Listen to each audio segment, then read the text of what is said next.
Welcome back to the second season of Manufacturing Tomorrow's Workforce. We're happy to be back with another great lineup of experts and workforce development topics. Before we get started with our new season, I just wanted to address a few housekeeping items. First thing to note, Putman Media's Influential Women in Manufacturing program is now accepting nominations for their 2020 class of Influential Women in Manufacturing. So, if you know a woman or women who are affecting change in the industry, nominate them now. Nominations will be accepted through March 31st, and they can be entered at www.influentialwomeninmanufacturing.com. Also with the new season of Manufacturing Tomorrow's Workforce, we've launched new social media channels to bring together the community of manufacturing professionals looking to better their workforce development strategies. You can keep up with us on LinkedIn at www.linkedin.com/showcase/manufacturing-tomorrows-workforce and on Facebook.com at Manufacturing Tomorrow's Workforce. So now we'll go on to today's show. To kick on Season 2, I invited Erin Hallstrom, the head of Putman Media's Influential Women in Manufacturing Recognition Program, to discuss IWIM's new Gender Diversity and Career Development Special Report. Erin and I collaborated on this report, which offered an overview of the state of gender diversity and career development in the U.S. manufacturing industry using data that we collected from a survey of the IWIM audience. Erin, thanks for taking some time to meet with me today and to talk about this new report. Hi, Amanda. Thank you. And allow me to congratulate you on a second season of Manufacturing Tomorrow's Workforce. Well, thank you. We're really excited and glad to be getting some more of our Putman team members involved in the podcast. Manufacturing workforce issues affect a lot of us. So let's just get started first by explaining what brought about this special report from IWIM. What was the inspiration? What were you trying to learn from this survey, and what were some of the big picture takeaways? Yeah, so we're at the beginning of our third year of the IWIM Awards right now. But even before we kicked off IWIM originally in late 2017, the group of us that launched it recognized something in what we were reporting. We could see that women were responsible for a lot of breakthroughs, a lot of creations, a lot of ideation, but they weren't getting a lot of accolades for it. So enter Influential Women in Manufacturing. Throughout the nomination process, and then in writing about the honorees in 2018 and 2019, we also witnessed a trend about career development in manufacturing. I'd be remiss if I didn't say we also noticed some similarities that mirrored our own career development as well. These observations became the foundation for the survey we conducted in 2019, and then the special report that we generated from that. And because the IWIM Awards, much like the team, span different manufacturing verticals, we thought we'd see if there were any nuances specific to manufacturing or a specific sector or a specific gender. Right. And to know we did have both male and female responses to the survey, so it wasn't just focusing on women and women's issues. It also did we got to take a look at some of the things that men were concerned about as well, and it was interesting to see some of that overlap in some senses. Right. The respondents were predominantly female, but we definitely had it wasn't a 50-50 split, but we definitely had a significant percentage of respondents were males. So that was great to see in and of itself. Right. Well, and I thought it was interesting to see some of the responses of men compared to women, some spots where I thought there was some overlap or spots where they were completely different. What were some of the key differences and similarities that you noticed in regards to gender's impact on career development in manufacturing? Right. So we did this as a blind survey. It was anonymous. We did not capture personal details such as name, address, phone number. We conducted it in such a way that we could split and divvy up our data points, but we also introduced options for people could write in specific responses. We were also really conscious when we created the survey not to ask leading or presumptuous questions. And I believe we succeeded. Being a group of women who put the survey together, we didn't want to launch into this woe is me and my uterus mentality about what we were asking. So one result that I found particularly gratifying was that both genders are up against barriers in work-life balance. Mm-hmm. I think most often what we in the consumer public read and listen to or hear about is issues with work-life balance for women. But in this particular survey, we showed work-life balance is a barrier for everyone, not just women, men too. It was also very affirming to see how many companies had women in leadership positions. That seems like it should be a no-brainer at this point, but I am surprised at how many leadership committees I see online or at conferences that have 0 women on them. Obviously, if everyone is struggling with work-life balance, then it stands to reason there should be similar uphill battles with career advancement for everyone, right? But our anecdotal responses proved otherwise. Mm-hmm. Yeah, I thought it was interesting. I remember reading a few of them where some gentlemen had noted, the distance from their office. Even though, we think of women as the caregivers of their children, men still want to be close to home too. And like he had mentioned, this particular respondent, career development has to fit in between my day job and my home life, and I spend an hour or 2 driving every day. Yeah. It's just not practical. Yeah. I thought that was interesting too. And I thought, and I know we're gonna kind of leads into the next question, but I thought it was interesting when it came to gender diversity and picking people for the right positions, that we had both men and women comment that they just want the most qualified person for the job. And that's a common response. And I wanted to ask you, people say, I just want the most qualified person for the job. I don't care what gender they are.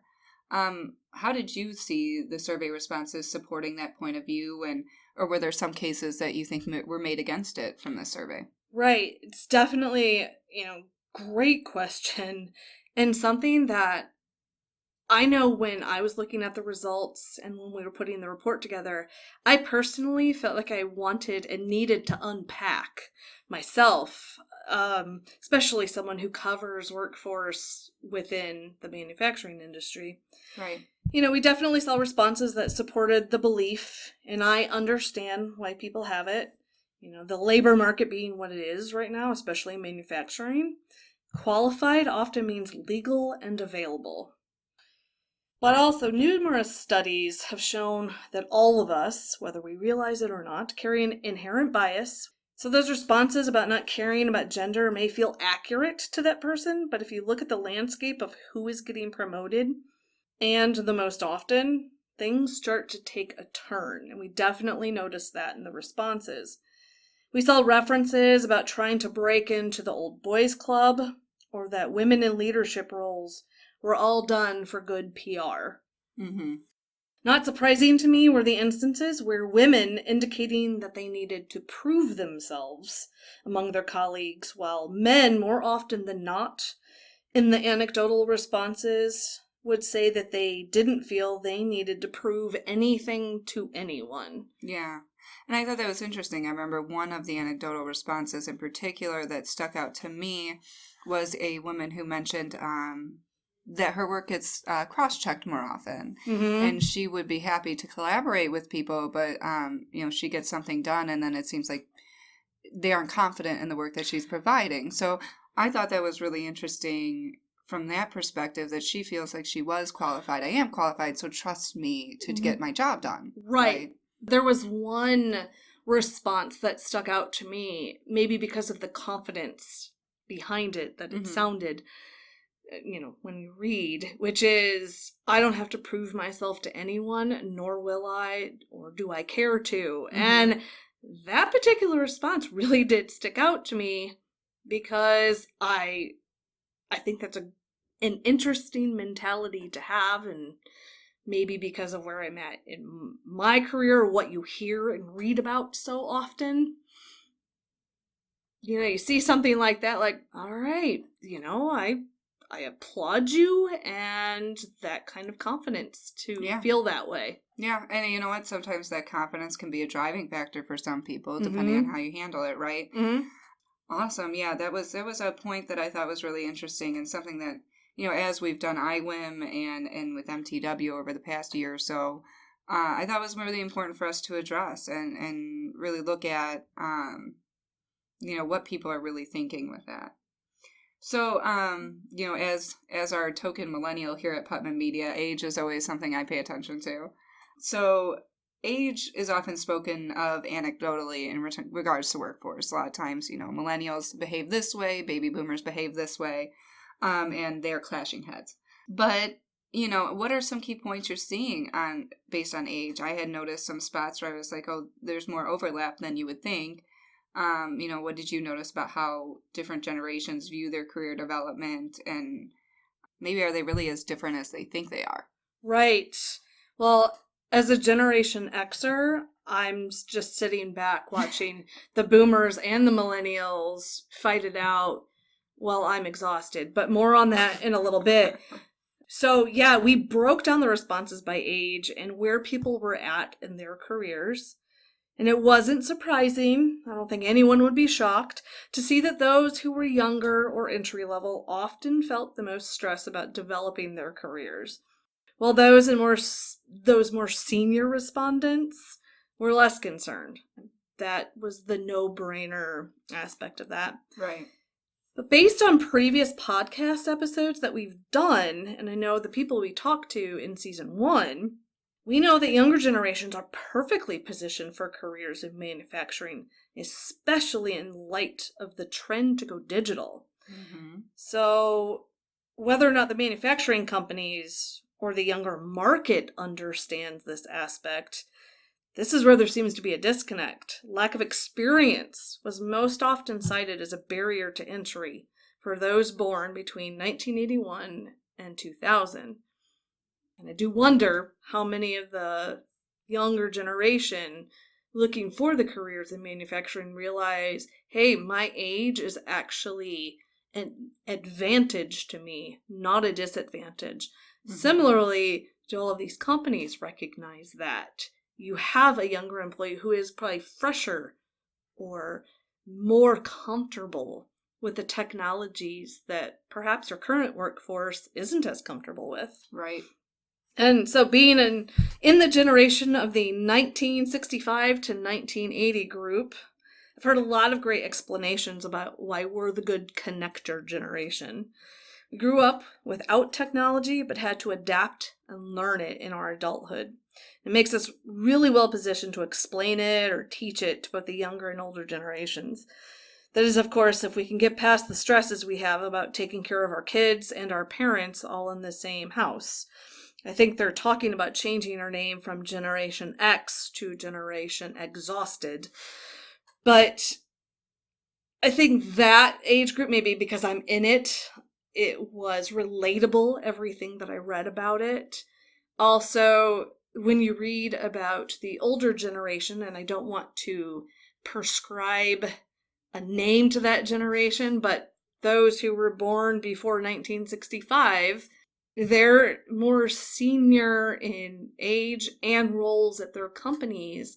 And so as far as career development, many of them are looking at retirement. And am I ready to retire? Which, as we know, is also putting a huge skills gap strain on the whole entire manufacturing labor market. Right. I think you touched on a few interesting points there, because I think that there is, and I mean, we're guilty of it here on this podcast, where we talk about the baby boomers a lot, we talk about the millennials a lot, and maybe there should be a bigger conversation about how can Generation X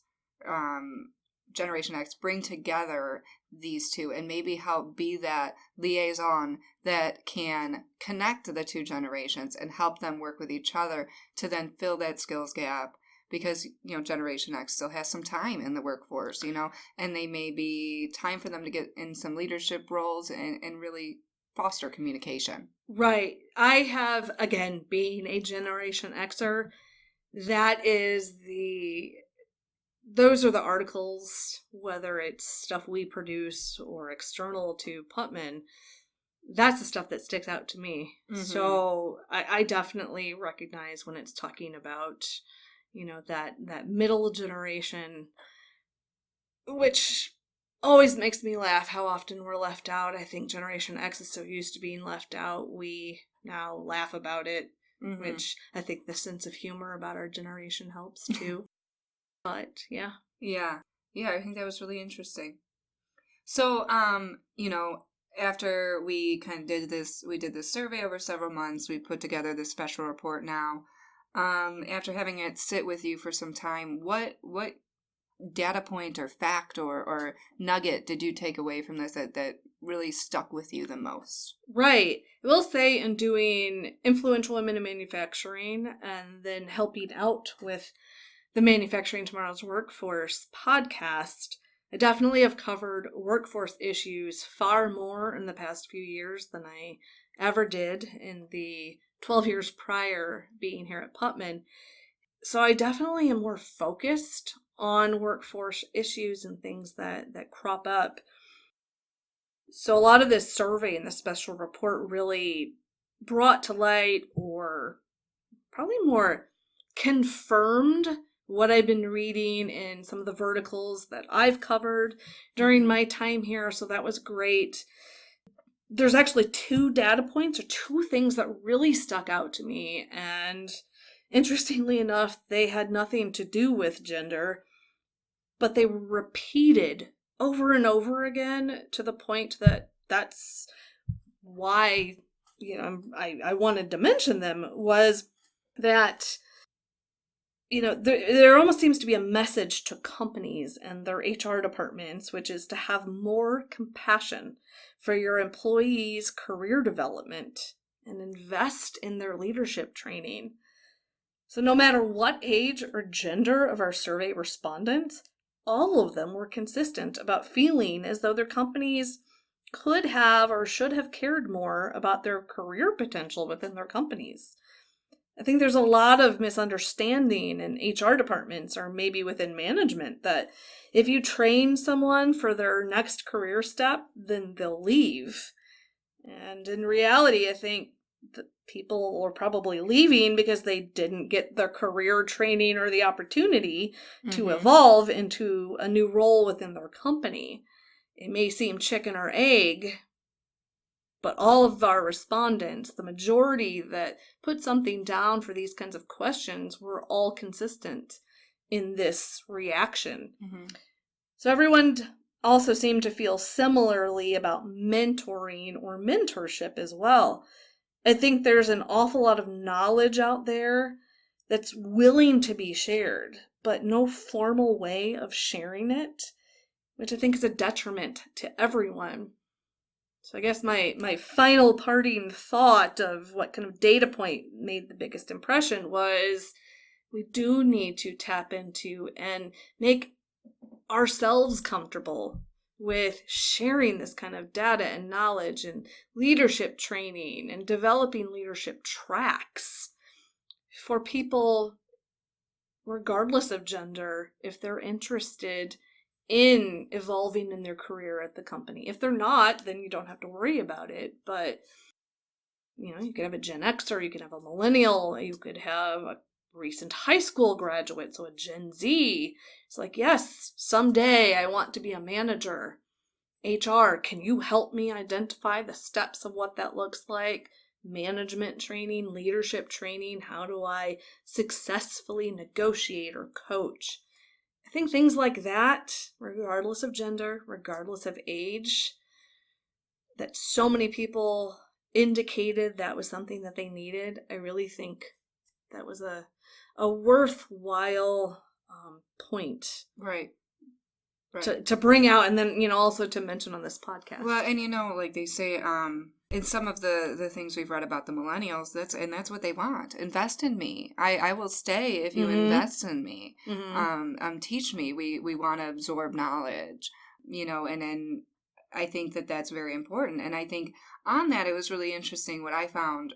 Well, I guess what I was happy to see was the amount of respondents who said that they were actively pursuing their career development. I think that's important, that we're always trying to grow. You never want your employees to end up in a rut. Right. But I was, a little bit, I guess I thought it was unfortunate that we had a third of our respondents, so a whole third of them, said that their companies don't offer any formal leadership development, but they would like them to do so. So these people are, like you said, they're begging for investment, like, please help me grow. And, it's only going to help your company if you help me. Right. So it's one of those, let's help each other. It's a win-win. You invest in me, I make more money for you, right? Right. And we're seeing that that's what it looks like our respondents were saying. Right. Well, I think that was a great kind of overview of what we discussed. Was there anything else that you wanted to mention? I mean, I didn't cover a lot of specific data points on this podcast. Please go to the website and check it out. You can go to the website, so influentialwomeninmanufacturing.com, and download the report straight from there. You don't have to enter in your name, your email address. Just go download it and check it out for yourself. There's a lot of great information in there. It's a short read compared to probably most reports of this nature. So definitely check it out and let us know what you think. We have an email address that's listed several places on the website, but be curious to know what everyone thinks about the report and what they've noticed too. Yeah. And thank you to everybody who took the time to respond to our survey. We do many surveys here at Putman Media, and we know in doing that you guys all have to take your times out of your busy days to give us your insights, and those are very valuable to us. So we hope you all take a moment to sit down and take a look at the results. There's some great infographics and stuff in there to do a quick little browse through. But as Erin said, check it out on influentialwomeninmanufacturing.com. Drop in a nomination for this year's award program. And, for Manufacturing Tomorrow's Workforce, that's all we got for you today. Thanks for joining us today, Erin. Thanks for having me. We'll be back in another 2 weeks, and, we'll be waiting for you till then. So please go ahead and like and subscribe to Manufacturing Tomorrow's Workforce on your favorite podcasting app so you have it right away when the next episode is available. Have a great rest of your day.